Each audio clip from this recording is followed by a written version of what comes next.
Good morning on Wednesday the 29th of July, and I turned this morning to another of the Eddie Askew books. This one is called Disguises of Love, and he writes this headed up commitment in prayer and kind of loosely based around part of the end of Luke 22. He says some literature should carry a warning. This book can seriously damage your lifestyle.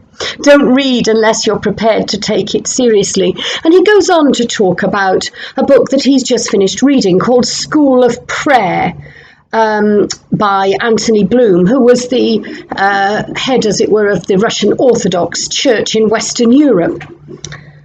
And he quotes this: "Words of prayer have the quality of always being words of commitment, if it's real prayer, that is. How often do we truly identify with our prayers? We pray for situations, for people, we ask God to intervene and act, and having prayed, we sit back, our duty done, waiting for results. But praying for something surely implies that we are prepared to stand with God in trying to achieve it, shoulder to shoulder. The Good Samaritan, I wish he wouldn't crop up so often, he makes me feel guilty, didn't hold a roadside prayer meeting and then walk on. He put the man on his horse." And he goes on in that vein, and then, as Eddie Askew does, writes something of his own alongside what he's found. "Lord, sometimes I'm afraid to pray. It scares me. This whole business of talking to you, listening to you. Who am I? And what does it mean? It's a heavy thing, Lord, to be in contact with you. It'd be all right if I could just use a key, open the letterbox, drop in my requests, like a mail order, and wait for the parcel to come. But when I pray, I hear you talking back to me. I hear you saying, 'You've used the words, now what are you going to do about it?' Confronting, searching. I think of Jesus in the garden. I catch a glimpse of what prayer meant to him. Sweat like blood, agonizing, painful. Prayer from the depths of his being, whether for others or himself. Prayer beyond easy words. Commitment to the cross and beyond.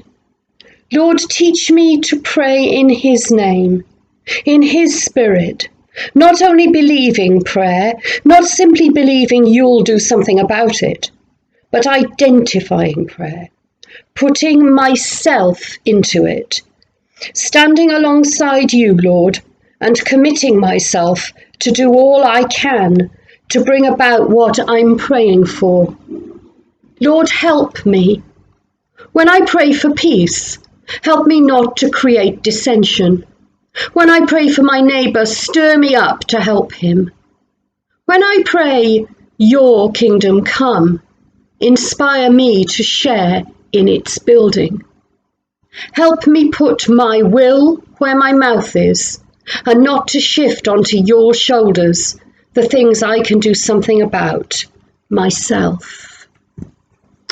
That's a real challenge, isn't it?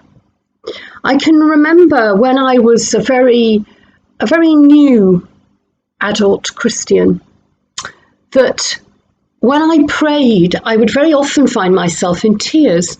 And it took me a long time to kind of understand, or begin to understand, that this was just about the depth of the emotion, the depth of what it was I was doing, and what I was saying and feeling. And for a while, that kind of frightened me because it was so intense. And then over time, that became a much more familiar set of feelings, I suppose. But there's no shame in that intensity. There's no shame in being brought to our knees by a piece of music, by the words we've read, by something somebody has said, by something gnawing away deep inside of us that brings us to our knees, because then we're open. We're open to what the Lord can do for us and with us. We all stand in the need of prayer.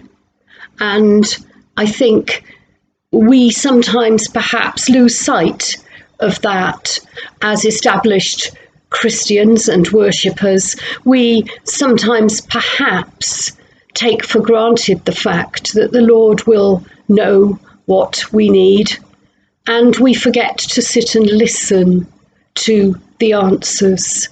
And sometimes, of course, we've prayed for things in the early hours when we've not been able to sleep or whatever, and the answer comes in a very different guise, an unwelcome guise, but it comes nonetheless.